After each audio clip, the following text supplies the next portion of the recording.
Dans une interview accordée à nos confrères du journal de la Haute-Marne, le désormais célèbre candidat des 12 coups de midi, Stéphane évoque sa notoriété grandissante depuis son arrivée dans l'émission de TF1. Depuis sa première victoire dans les 12 coups de midi le 20 août dernier, Stéphane est devenu un visage familier des téléspectateurs de TF1.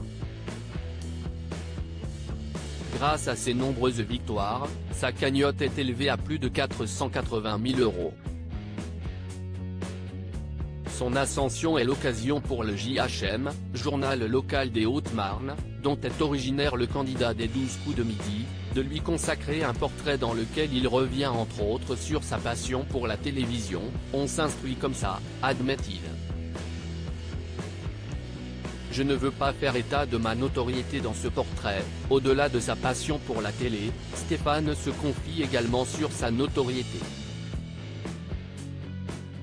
Lui qui est suivi par 4 millions de téléspectateurs en moyenne, j'ai moins de facilité à faire ce que je faisais avant, ça me fait super plaisir de voir les gens qui viennent me parler et me saluer, mais on n'est pas préparé à ça. Malgré sa notoriété grandissante, Stéphane préfère faire preuve de modestie, comme le confie, je ne me suis jamais trop mis en avant, même actuellement, je ne veux pas faire état de ma notoriété.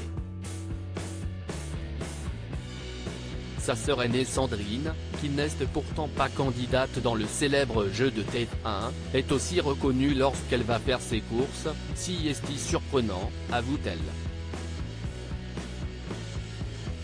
J'ai la chance d'avoir des patrons conciliants. Si aujourd'hui, Stéphane a pu participer à plus de 100 émissions des 12 coups de midi, celui qui travaille en tant qu'ouvrier d'usine dans une fonderie, doit également sa participation à son patron, comme il l'a exprimé dans les colonnes de Télé Loisirs le 28 novembre dernier, j'ai la chance d'avoir des patrons conciliants.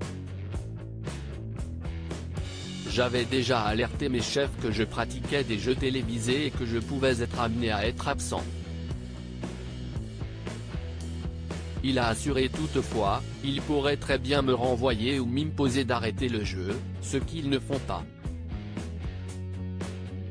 Ils sont très contents et moi, je ne les remercierai jamais assez pour ça. Et les téléspectateurs aussi auront la joie de retrouver Stéphane ce mercredi 15 décembre sur TF1. À lire aussi, Stéphane décroche une 5e étoile mystérieuse dans les 12 coups de midi, la star cachée était